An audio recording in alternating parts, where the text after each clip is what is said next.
Other positions in need, obviously Hasselbeck has been dealing with a lot of injuries this season with the back and hasn't been able to play like he would like. Seneca's been in there a lot.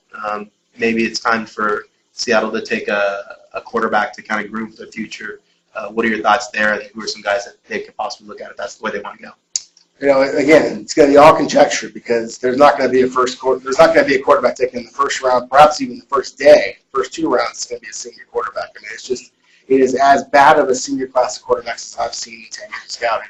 So it's going to be underclassmen quarterbacks going in the first round. If Seattle does decide they want to get one, then this is a pretty solid class, assuming those underclassmen come out. Sam Bradford, the Heisman winner, is as accurate a quarterback as there is in the country, so he makes a great deal of sense because obviously the West Coast offense, talking about precision offense, timing, accuracy, he has those things. So he makes some sense. Colt McCoy is a player from Texas I'm intrigued by as well. He has the accuracy. He is the most efficient quarterback in the country this year.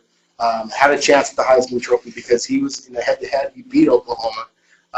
Very talented, very strong arm, mobile enough, strong enough, more mobile and strong than Sam Bradford. So he makes some sense as a potential top 10 pick, although both these players have already said they plan on returning.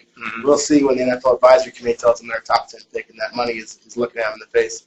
Matt Stafford's another player that's very intriguing. The strongest arm in the draft, a player that absolutely has been able to put Georgia on his back at times and carry them to the promised land, but at the same time does throw the ball into coverage a little bit. Makes me a little nervous that way. So those guys have been described kind of as the prototypical NFL quarterback, big, strong guy that can stand in the pocket and sing it all over the place. Very much so. I mean, some of these guys, we're talking about the Big 12 quarterbacks, Sam Bradford, Colt McCoy, Graham Harrell from Texas Tech.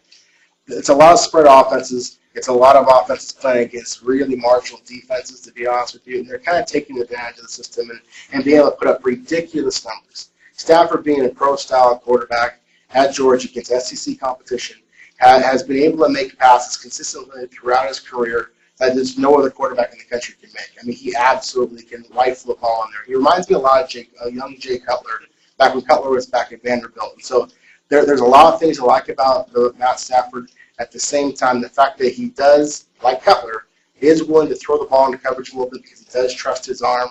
That scares me a little bit because of the fact that Seattle isn't a stronger receiver. If they were a little stronger receiver, I think then you have the chance to do something that way. But the fact that they don't makes me a little nervous. Although, again, I love Stafford's upside. He does have the strongest arm in the draft, and he has shown the intelligence, the mobility, the toughness to be able to lead a team up to the level. Okay.